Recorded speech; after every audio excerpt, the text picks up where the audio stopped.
Welcome to the 30th Annual American Independence Festival.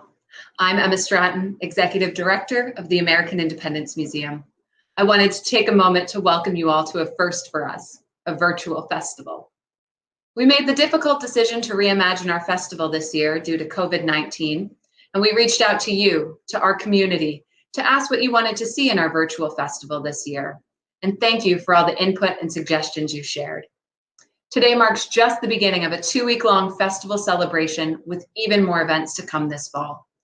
From July 4th, the day we declared independence, to July 16th, the day we received word of that independence in Exeter, we'll be celebrating our festival through a variety of virtual programs, including lectures, online exhibits, a town-wide scavenger hunt, and even a drive-in movie.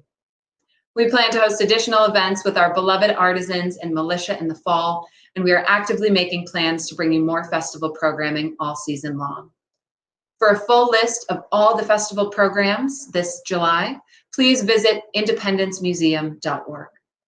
I wanted to take a moment to thank the following people for their assistance in helping make this virtual experience a reality.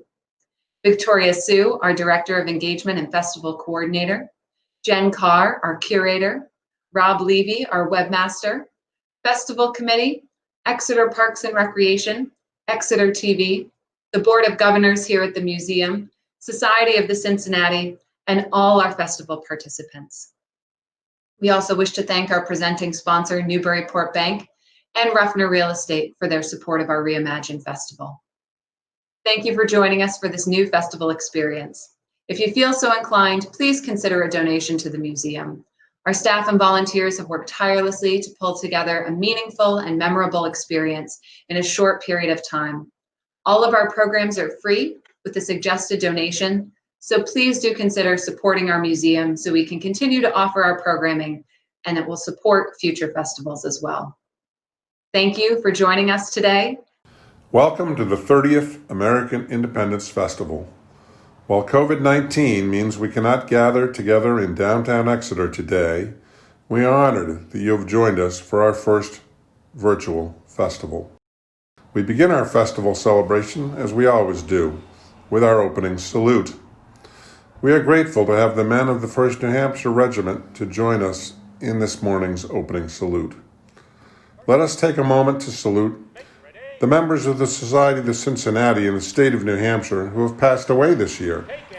John Bertram Little. Fire! Prime and low. Willis Carlton Merrill Jr. Fire! Benedict Joseph Semmes III. Fire! John Lowell Thorndike. Fire! Prime and low. Arthur Bryant Whitcomb Jr. Fire!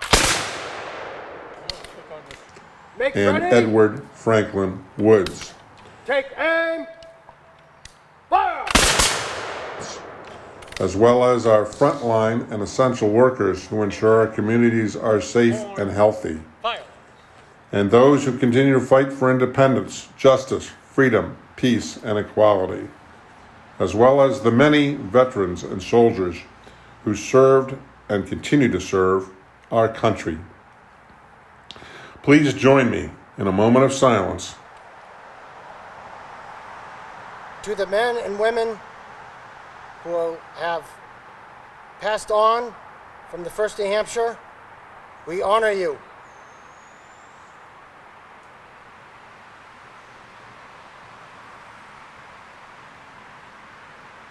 Sergeant, shoulder your firelocks. Shoulder. Fire!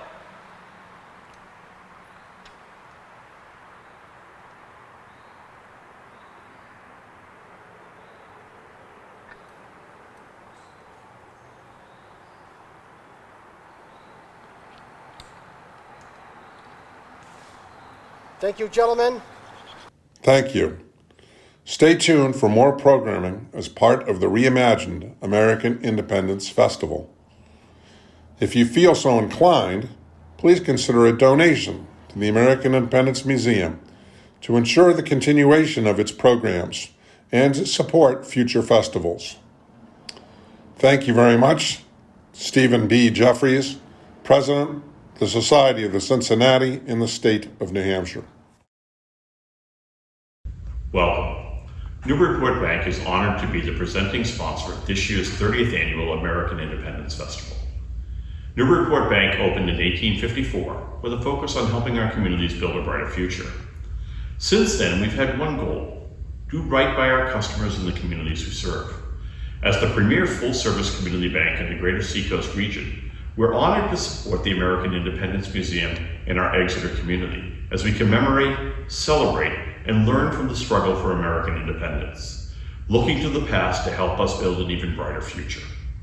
While we cannot gather in downtown Exeter today, the American Independence Museum and Exeter TV have compiled a short video on the history of the American Independence Festival and Exeter's celebration of our nation's independence over the years. We'll hear about celebrations in 1824 and 1938. We'll also see the history of the festival as it grew out of the old home days and became the beloved community event it is today. Thank you for tuning in today, and please enjoy this video. 2020 marks the 30th anniversary of the American Independence Festival. Due to COVID-19, this year's festival will look much different. Yet the reason for remembrance remains the same: celebrating American independence. Exeter served as the capital of New Hampshire during the American Revolution, and so was the location to which the newly minted Declaration of Independence was sent in July of 1776. Taking over a week to arrive on horseback, the citizens of Exeter finally received the news, along with a printed copy of the document, on July 16, 1776. It was read from the steps of the old townhouse by a young man named John Taylor Gilman. The American Independence Museum, once home to John Taylor Gilman, now hosts the festival every year to commemorate the Declaration's arrival in Exeter and American independence. This year, we examine the history of the festival as it evolved over the past 30 years. Exeter has a long history of celebrating American independence. In 1826, the town celebrated the 50-year anniversary of the Declaration of Independence with a 24-gun salute at sunrise, a procession to the Meeting House, and a reading of the Declaration of Independence. In 1938, Exeter's tercentenary celebration included a pageant that gave an account of Exeter's role in the American Revolution. The American Independence Festival continues that tradition. The first festival began as a 3-day Independence weekend to celebrate the newly formed American Independence Museum with an encampment of the 1st Newmarket Militia on the museum's lawn. It included an archaeological dig and living history displays and was attended by less than 100 people. It became a larger festival in 1993 when Independence Weekend combined with Exeter's old home days and was renamed the Revolutionary War Festival. In 1994, RevFest, as it came to be known, grew to include an antique show, horse and buggy rides, guided tours of downtown Exeter, and a children's fair. By 1995, the festival had evolved into a 4-day event with as many as 6,000 visitors. Highlights included a procession through town led by George Washington, a reading of the Declaration of Independence, an 18th century fashion show, battle reenactments, minuet dancing, hot air balloons, and live music. In 1998, the Revolutionary War Festival was shortened to 3 days, and by 2001, it became a 1-day event, continuing to draw thousands of people to Exeter in celebration of American independence. In those days, the festival was a community-wide event made possible by a collaboration between the town of Exeter and the museum, with many organizations and businesses participating in the planning and execution of the event. By 2005, the American Independence Museum assumed sole supervision of the festival and has continued in many of the traditions of festivals past, while adding new and exciting elements each year. In 2006, America was at war in the Middle East, and the decision was made to change the name from the Revolutionary War Festival to the American Independence Festival. The festival is now celebrated on the Saturday closest to July 16th, which is the day the Declaration of Independence arrived in Exeter in 1776. The American Independence Museum possesses that original copy of the Declaration, and it is on view during the festival, along with 2 original drafts of the U.S. Constitution.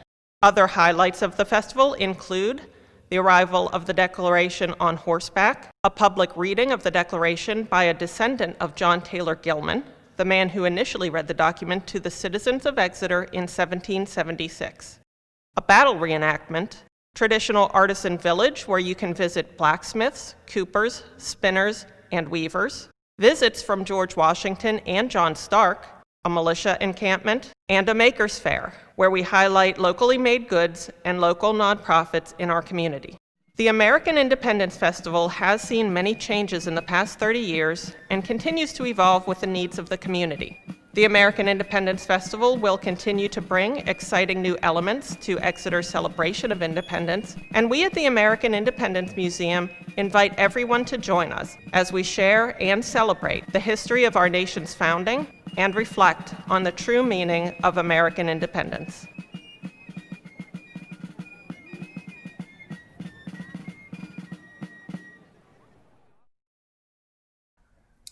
July 16, 1776. This is the day the Declaration of Independence first reached Exeter, New Hampshire. In commemoration of this event, the American Independence Museum annually hosts the American Independence Festival. While the festival may look different this year, we are delighted to share with you this recreation of the original Declaration reading. Now imagine it's that day in July 1776. 2 weeks ago, the Continental Congress voted in Philadelphia for independence, to rebuke British rule. A document was written in Philadelphia, a Declaration of Independence. The document has arrived here in town, delivered on horseback. John Taylor Gilman, a young resident of Exeter, will be reading it on the steps of the townhouse. In the state capital of Exeter, sentiments are mixed. Most in town are patriots, yet some support the British Crown, some avoid choosing a side, and many, including indigenous communities and those enslaved, are both hopeful and fearful of what these changes may mean for their futures. What will the document say? What will it promise? What will independence look like? When will the war be over? There is a growing crowd gathering as a man steps into view and begins to read. In Congress, July 4th, 1776, a declaration by the representatives of the United States of America in General Congress assembled.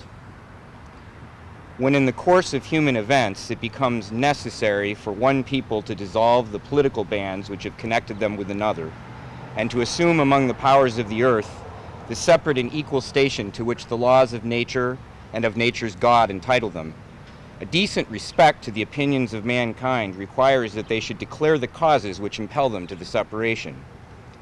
We hold these truths to be self-evident, that all men are created equal, that they are endowed by their Creator with certain unalienable rights, that among these are life, liberty, and the pursuit of happiness, that to secure these rights, governments are instituted among men, deriving their just powers from the consent of the governed, that whenever any form of government becomes destructive of these ends, it is the right of the people to alter or to abolish it, and to institute new government, laying its foundation on such principles and organizing its powers in such form as to them shall seem most likely to affect their safety and happiness. Prudence indeed will dictate that governments long established should not be changed for light and transient causes. Accordingly, all experience has shown that mankind are more disposed to suffer, while evils are sufferable, than to right themselves by abolishing the forms to which they are accustomed. But when a long train of abuses and usurpations, pursuing invariably the same object, evinces a design to reduce them under absolute despotism, it is their right, it is their duty to throw off such government, and to provide new guards for their future security. Such has been the patient sufferance of these colonies, and such is now the necessity which constrains them to alter their former systems of government. The history of the present King of Great Britain is a history of repeated injuries and usurpations, all having in direct object the establishment of an absolute tyranny over these states. To prove this, let facts be submitted to a candid world. He has refused his assent to laws, the most wholesome and necessary for the public good. He has forbidden his governors to pass laws of immediate and pressing importance, unless suspended in their operation till his assent should be obtained, and when so suspended, he has utterly neglected to attend to them. He has refused to pass other laws for the accommodation of large districts of people, unless those people would relinquish the right of representation in the legislature, a right inestimable to them and formidable to tyrants only. He has called together legislative bodies at places unusual, uncomfortable, and distant from the depository of their public records, for the sole purpose of fatiguing them into compliance with his measures. He has dissolved representative houses repeatedly for opposing with manly firmness his invasions on the rights of the people. He has refused for a long time, after such dissolutions, to cause others to be elected, whereby the legislative powers, incapable of annihilation, have returned to the people at large for their exercise, the state remaining in the meantime exposed to all the dangers of invasion from without and convulsions within. He has endeavored to prevent the population of these states, for that purpose obstructing the laws for naturalization of foreigners, refusing to pass others to encourage their migrations hither, and raising the conditions of new appropriations of lands. He has obstructed the administration of justice by refusing his assent to laws for establishing judiciary powers. He has made judges dependent on his will alone for the tenure of their offices and the amount and payment of their salaries. He has erected a multitude of new offices and sent hither swarms of officers to harass our people and eat out their substance. He has kept among us in times of peace standing armies without the consent of our legislatures. He has effected to render the military independent of and superior to the civil power. He has combined with others to subject us to jurisdiction foreign to our Constitution and unacknowledged by our laws, giving his assent to their acts of pretended legislation, for quartering large bodies of armed troops among us, for protecting by a mock trial from punishment for any murders which they should commit on the inhabitants of these states, for cutting off our trade with all parts of the world, for imposing taxes on us without our consent, for depriving us in many cases of the benefits of trial by jury, for transporting us beyond seas to be tried for pretended offenses, for abolishing the free system of English laws in a neighboring province, establishing therein an arbitrary government and enlarging its boundaries so as to render it at once an example and fit instrument for introducing the same absolute rule into these colonies, for taking away our charters, abolishing our most valuable laws, and altering fundamentally the forms of our governments, for suspending our own legislatures and declaring themselves invested with power to legislate for us in all cases whatsoever. He has abdicated government here by declaring us out of his protection and waging war against us. He has plundered our seas, ravaged our coasts, burnt our towns, and destroyed the lives of our people.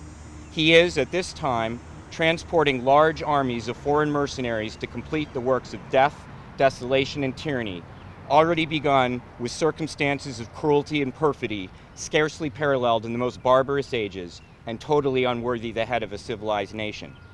He has constrained our fellow citizens taken captive on the high seas to bear arms against their country, to become the executioners of their friends and brethren, or to fall themselves by their hands. He has excited domestic insurrections among us and has endeavored to bring on the inhabitants of our frontiers, the merciless Indian savages, whose known rule of warfare is an undistinguished destruction of all ages, sexes, and conditions. In every stage of these oppressions, we have petitioned for redress in the most humble terms. Our repeated petitions have been answered only by repeated injury. A prince, whose character is thus marked by every act which may define a tyrant, is unfit to be the ruler of a free people. Nor have we been wanting in our attentions to our British brethren. We have warned them from time to time of attempts by their legislature to extend an unwarrantable jurisdiction over us. We've reminded them of the circumstances of our emigration and settlement here. We have appealed to their native justice and magnanimity, and we have conjured them by the ties of our common kindred to disavow these usurpations, which would inevitably interrupt our connections and correspondence.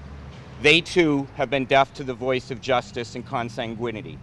We must therefore acquiesce in the necessity which denounces our separation and hold them as we would hold the rest of mankind, enemies in war, in peace friends.